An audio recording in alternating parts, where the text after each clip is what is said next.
नमस्कार दोस्तों, बहुत बहुत स्वागत, बहुत बहुत अभिनंदन। मैं आपका मित्र डॉक्टर अनुराग तिवारी आप सभी का स्वागत करता हूं। और आज के इस एपिसोड में हम आपके तिजोरी की बात करेंगे। धन की वर्षा किस तरह से आपके ऊपर होगी वर्ष 2023 में, इसकी बात करेंगे। और इसमें हम धन से संबंधित जितने भी बिंदु होते हैं, चाहे वो प्रॉपर्टी का मामला हो, चाहे वो सोने चांदी के भाव हो, शेयर मार्केट हो, सभी की बात करेंगे। और ग्रहों की बड़ी ही विशिष्ट परिस्थितियां 2023 में होने वाली हैं, और इसके बारे में हमने पहले भी वीडियो दिए थे, उनको भी आप देख सकते हैं डिस्क्रिप्शन सेक्शन में जाके। ये वीडियो बहुत ही खास है क्योंकि इसमें हम कोई भी मुद्दा धन से संबंधित छोड़ने वाले नहीं हैं, और आपकी लग्न और आपकी राशियों पर भी प्रभाव बताएंगे कि ये वर्ष 2023 धन के मामले में किस तरह से आपके लिए जाने वाला है। वो चैलेंजिंग रहेगा, गुड रहेगा, वेरी गुड रहेगा या एक्सीलेंट रहेगा। और पहले ही बता दूं कि 5 राशियां ऐसी हैं जिनके लिए बहुत ही अच्छा फल लेके ये वर्ष आने वाला है, और बाकी भी 7 राशियां जो हैं उनके लिए भी कोई ख़राब फल नहीं रहेगा, मैनेजेबल रहेगा। सबसे अच्छी बात इस वर्ष की ये है कि ये वर्ष किसी को भी निराश नहीं करने वाला है। तो दोस्तों, आइए और विलंब न करते हुए वीडियो स्टार्ट करते हैं। इस वर्ष की जो खास बात है वो ये है कि शनि देव जो है अपनी मूल त्रिकोण राशि कुंभ राशि में संचरण करने वाले हैं 17 जनवरी से। और जो जगत कुंडली है मेष लग्न की, जिसको हम लोग देखते हैं, तो उस जगत कुंडली में, काल पुरुष की कुंडली में 11वें यानी कि लाभ स्थान में शनि देव का संचरण कहीं ना कहीं लाभ की परिस्थितियों को बना करके मेंटेन करके रखने का काम करेगा वर्ष 2023 में। लेकिन इसमें बृहस्पति जो धन के प्रमुख ग्रह हैं, जो हम सभी को धन प्रदान करते हैं हमारे जीवन में, उन बृहस्पति देव का रोल भी हमारे लिए और हमारे देश के लिए, हमारी दुनिया के लिए बड़ा ही महत्वपूर्ण है, क्योंकि ये मीन राशि में रहेंगे वर्ष 2023 के अप्रैल महीने तक, और उसके बाद ये मेष राशि में आ जाएंगे, और जहाँ पर इनकी युति होने वाली है राहु के साथ, और गुरु चांडाल नामक एक दोष का सृजन होगा। और यही नहीं रुकती बात, बृहस्पति देव पे शनि की तीसरी दृष्टि भी आ जाएगी जैसे ही वो आ जाते हैं मेष राशि में। तो ये जो परिस्थितियां हैं ये किन किन बिंदुओं की तरफ इशारा करती हैं, ये आपको बताता हूँ। सबसे पहली बात कि शनि एकादश में जो जगत कुंडली में रहेंगे तो स्थितियों को आउट ऑफ कंट्रोल नहीं जाने देंगे, सबसे अच्छी बात यह है। दूसरी बात, गुरु राहु का चांडाल दोष कहीं ना कहीं इकोनॉमी को बहुत उतार चढ़ाव इस वर्ष देखना पड़ेगा। शेयर मार्केट को भी अप्स एंड डाउन्स देखने पड़ेंगे। हो सकता है पीक भी टच करे और बहुत ही लोअर लेवल पे भी मार्केट जाए इस वर्ष। तो विशेष करके ये जो परिस्थितियां मैं बोल रहा हूँ, अप्रैल से लेके अक्टूबर के दरमियान ऐसा हो सकता है। और चूंकि गुरु राहु का चांडाल दोष बन रहा है, इसलिए कुछ स्कैम्स भी सामने आ सकते हैं। शनि की दृष्टि है तो करप्शन, स्कैम्स सामने आके उनको पनिशमेंट वगैरह की परिस्थितियों का भी निर्माण ये ग्रह स्थितियां करेंगी। तो इस वर्ष कुछ ऐसी परिस्थितियां बनेंगी निश्चित रूप से वर्ष 2023 में, चाहे वो युद्ध के कारण हो या इकोनॉमिक स्लो डाउन के कारण हो। निश्चित रूप से उतार चढ़ाव बहुत ज़्यादा देखने को मिलेगा। और इकोनॉमिक स्लो डाउन इसलिए होगा दोस्तों, विशेष करके अप्रैल 2023 से अप्रैल 2024 तक, क्योंकि शनि की दृष्टि बृहस्पति पर रहेगी, और ये जो दृष्टि है ये इकोनॉमी को स्लो डाउन करने के लिए काफ़ी होती है। कोरोना का भी खतरा एक मंडरा रहा है, वो भी एक कारण हो सकता है इस इकोनॉमिक स्लो डाउन में। तो वर्ष 2023 जो है वो 2024 के अप्रैल तक इकोनॉमिक स्लो डाउन की तरफ देश को, दुनिया को लेके जाएगा, पहली बात। दूसरी बात कि चूंकि बृहस्पति राहु के साथ संचरण करेंगे अप्रैल से लेके अक्टूबर तक, तो महंगाई भी बढ़ेगी, और साथ ही टैक्स का जो स्ट्रक्चर है उसमें भी परिवर्तन आने के संकेत अप्रैल 2023 से दिखाई देते हैं। तो ये महत्वपूर्ण बात है वर्ष 2023 के लिए कि टैक्स स्ट्रक्चर में कुछ बदलाव होता हुआ दिखाई देता है। और ये बदलाव सकारात्मक होगा या नकारात्मक, तो निश्चित रूप से ये जो बदलाव है ये थोड़ा नकारात्मक हो सकता है, क्योंकि राहु जो है उसका स्वभाव नकारात्मक है। कुछ ऐसा हो सकता है जो कि सामने कुछ और दिखाई दे और उसके अंतिम परिणाम नकारात्मक हो, यानी कि सामने सकारात्मक दिखाई दे लेकिन अंतिम परिणाम थोड़े नकारात्मक हो सकते हैं। इस तरह का कुछ चेंजेस हो सकते हैं। गोल्ड और सिल्वर के प्राइसेस, ये दूसरा मेरा बिंदु है। गोल्ड और सिल्वर के प्राइसेस इस वर्ष बढ़ेंगे। गोल्ड जो है वो लगभग 54,000 से लेके 60,000 के दरमियान जाता हुआ दिखाई देता है। वहीं सिल्वर के प्राइसेस जो हैं वो लगभग 75,000, 73-74,000 से लेके 78,000 तक दिखाई देते हैं। तो ये 80,000 तक भी सिल्वर जा सकता है। ये दोनों चीज़ें जो हैं बढ़ती हुई दिखाई देंगी वर्ष 2023 में। तीसरी बात, प्रॉपर्टी के प्राइसेस भी बढ़ेंगे। 10% तक प्रॉपर्टी प्राइसेस में उछाल हमको देखने को मिल सकता है जो प्रॉपर्टी मार्केट्स हैं उसमें, और इन जनरल भी। इस वर्ष और अगले 3 वर्षों तक प्रॉपर्टी के रेट्स में बढ़ोतरी ही दिखाई देगी। और ये प्रॉफिट बुकिंग का टाइम है। जिनने इन्वेस्टमेंट के लिए प्रॉपर्टी ली थी वो वर्ष 2023 से लेके 25 तक सेल ऑफ करके और अपना प्रॉफिट ले सकते हैं। महंगाई, जैसा मैंने कहा, महंगाई निश्चित रूप से बढ़ती हुई नज़र आ रही है वर्ष 2023 में और वर्ष 2024 के अप्रैल तक। और ये एक प्रमुख समस्या रहेगी देश के सामने, दुनिया के सामने, सरकारों के सामने। और इंटरेस्ट रेट्स के सहारे इसको मेंटेन करने का प्रयास होगा।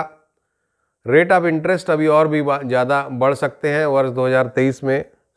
हमें लगता है कि रेट ऑफ इंटरेस्ट जो है और भी ज़्यादा बढ़ेंगे। तो ये प्रमुख बातें हैं दोस्तों इकोनॉमी के बारे में, आर्थिक स्थितियों के बारे में। मेरा मानना है कि मैंने सभी पॉइंट्स टच कर लिए हैं।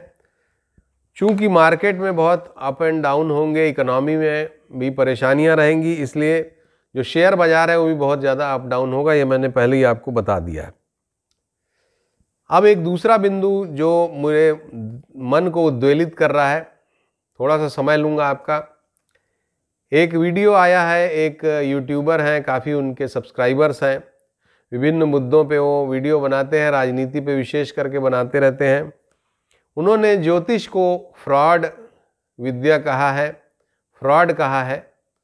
ज्योतिष फ्रॉड होते हैं या ज्योतिष एक फ्रॉड है, इस तरह की बात कही है। और ये बात उनकी पूरी तरह से हमें चुभने वाली है, क्योंकि उनका जो वीडियो है वो पूरी तरह से सुपरफिशियल है। किसी भी चीज़ को उन्होंने गहराई से जांचने का प्रयास नहीं किया है। उन्होंने कुछ ऐसे उद्धरण दिए हैं जिसमें कुछ ज्योतिषियों की बात गलत हुई। तो मेरा इस मामले में ये कहना है, उनको ये जवाब है या जिनने भी वीडियो देखा है उनको ये बताना चाहता हूँ कि ज्योतिष एक प्रिडिक्टिव साइंस है, ये आपको समझना होगा। और प्रिडिक्टिव साइंस में कई बार गलतियाँ भी होती हैं, जैसे कि मौसम के बारे में जो प्रिडिक्शन किए जाते हैं साइंस के द्वारा, वो भी कई बार गलत होते हैं। बोला जाता है कि बारिश होगी पर बारिश नहीं होती।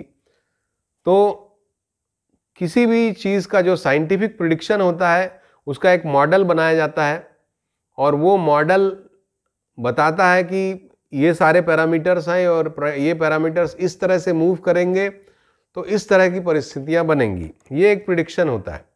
हमारा ज्योतिष भी उसी आधार पर है कि ये इतने सारे ग्रह हैं, इतनी सारी राशियों में मूव करेंगे तो इस तरह की परिस्थितियां बनेंगी। तो इसमें गलती की संभावना भी, गुंजाइश भी रहती है। साइंस गलती करता है तो क्या आप साइंस को बंद कर देते हैं या उसको आप फ्रॉड कहते हैं, ऐसा तो नहीं है। साइंस के भी लिमिटेशंस होते हैं, ज्योतिष के भी कुछ लिमिटेशंस हैं। साइंस में जैसे कि आपने देखा है कि अर्थक्वेक्स को, सुनामी को वो प्रिडिक्ट नहीं कर पाते हैं प्रॉपरली। कितने जगह अर्थक्वेक्स आते हैं और प्रिडिक्शन नहीं हो पाता है, भारी जनधन की हानि होती है। तो ज्योतिष में भी कुछ इस तरह के लिमिटेशंस है, बल्कि ज्योतिष जो है वो कई जगह साइंस को बहुत बड़ी मदद कर सकता है अगर उस तरह का सकारात्मक रवैया अपनाया जाए, ना कि इस तरह का नकारात्मक रवैया। दोस्तों, मैं पिछले 30 वर्षों से ज्योतिष कर रहा हूँ, 35 वर्षों से ज्योतिष कर रहा हूँ, और मेरे पास बहुत सारे दूसरे भी साधन हैं। ये कोई आर्थिक संचय के लिए मैं नहीं करता हूँ। मैं आपको बता दूँ कि मैं एक इंजीनियरिंग ग्रेजुएट हूँ और मेरा पीएचडी है एयर पॉल्यूशन पर, इन्वायरमेंटल इंजीनियरिंग में आईआईटी लेवल के इंस्टीट्यूट से मैंने पीएचडी किया, आईआईटी से पीएचडी किया है। और उसके बाद भी मैं ज्योतिष को मानता हूँ, समझता हूँ और प्रिडिक्शंस करता हूँ, क्योंकि मेरा ये मानना है, मैंने अपने अनुभव में ये जाना है कि 75 से 80% तक ज्योतिष की भविष्यवाणियाँ सही होती हैं, निश्चित रूप से सही होती हैं। 20 से 25% का जो गैप रह जाता है वो इसलिए क्योंकि सारे वेरिएबल्स, सारे पैरामीटर्स नोन नहीं है एस्ट्रोनॉमी के बारे में। एस्ट्रोनॉमी एक साइंस की विधा है और इसमें भी बहुत सारे अननोन फैक्ट्स हैं। उसी तरह से एस्ट्रोलॉजी में भी कुछ चीज़ें हो सकता है अननोन हो और जो प्रभावित करती हों, जिसके कारण 20 से 25% प्रिडिक्शंस कई बार गलत हो जाते हैं। लेकिन प्रिडिक्शंस ज्योतिष शास्त्र के द्वारा ही किए जा सकते हैं और ये एक बहुत ही कठिन विधा है और इसके लिए एक सकारात्मक रवैया अपनाना चाहिए। ज्योतिष को वेदों का नेत्र कहा गया है, वेदों में ही कहा गया है, और ज्योतिष के बारे में इस तरह की बातें करना जैसे कि उन यूट्यूबर ने की है, ये न सिर्फ ज्योतिष शास्त्र का अपमान है, बल्कि हमारे ऋषियों का अपमान है। चाहे वो पराशर ऋषि हों, गर्ग हों, वराह मिहिर हों, इतने महान ऋषियों ने लंबी साधना के बाद एक ज्योतिष की विधा हमको प्रदान की है, जिसको वेदों का नेत्र कहा जाता है। और जन्म से लेकर मरण तक ज्योतिष के सहारे ही मानव सभ्यता, विशेषकर हिंदू समाज चलता है। और ऐसे ज्योतिष का अपमान करना, उसको फ्रॉड कहना, इसकी मैं घनघोर निंदा करता हूँ, भर्त्सना करता हूँ।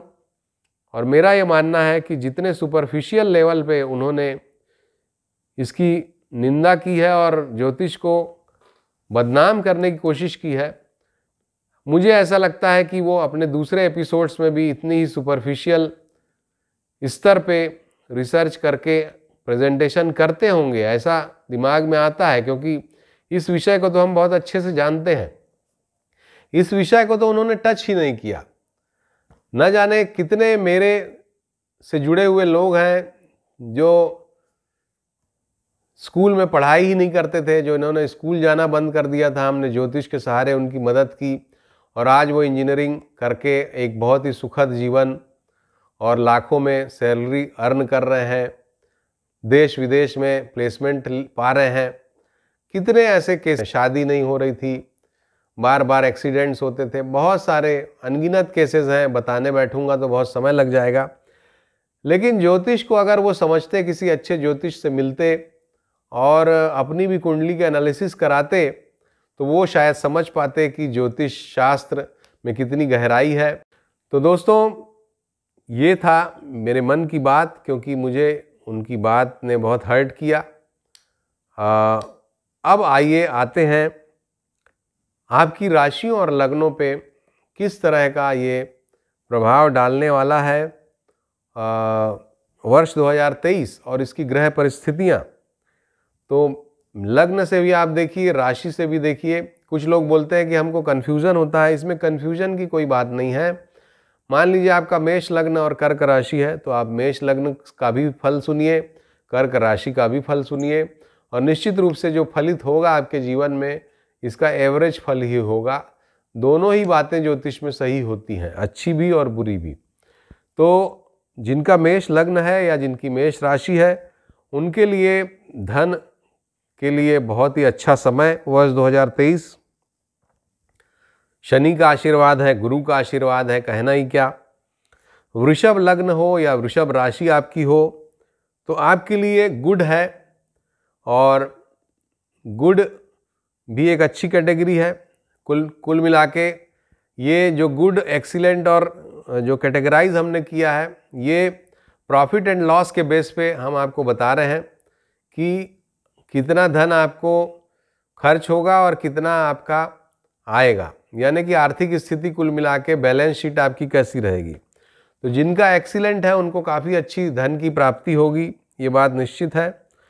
जिनका गुड है, वृषभ लग्न वृषभ राशि का, उनको भी सकारात्मक है।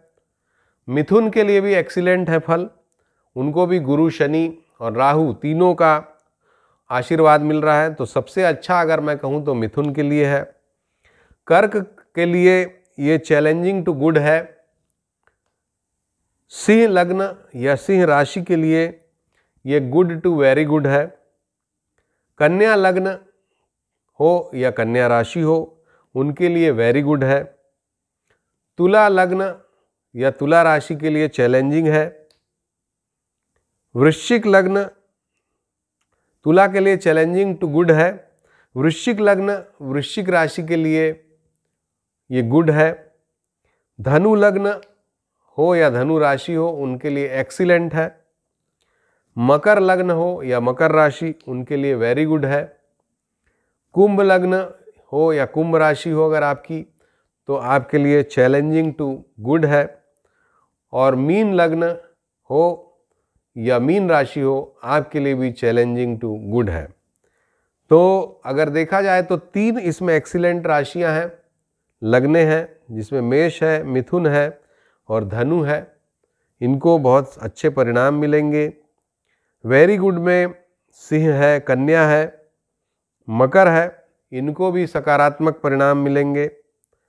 और जिनके लिए चैलेंजिंग टू गुड है उनको थोड़ा कष्ट होगा, जैसे कि कर्क है, कुंभ है और मीन है, साथ ही तुला है। तो इस तरह से आप समझ सकते हैं कि वर्ष 2023 क्या परिणाम आपके जीवन में लेके आने वाला है। और एक सूचना भी आपको देनी थी, वो भी जल्दी से बता देता हूँ कि मैं शॉर्ट्स बनाने वाला हूँ 12 लग्न और राशियों के लिए। एक एक इंडिविजुअल बनेगा, जिसमें मैं आपको बताऊंगा कि नए वर्ष के पहले दिन आपको कौन सी ऐसी चीज़ अपने घर लेके आना है खरीद के, जिससे आपका स्वास्थ्य अच्छा रहेगा और धन की आवक भी आपकी बनी रहेगी। और साथ ही साल भर के लिए मैं इसमें टिप्स दूंगा। तो हमारे शॉर्ट्स को भी आप फॉलो करिएगा, बहुत ही उपयोगी रहने वाले हैं। नमस्कार।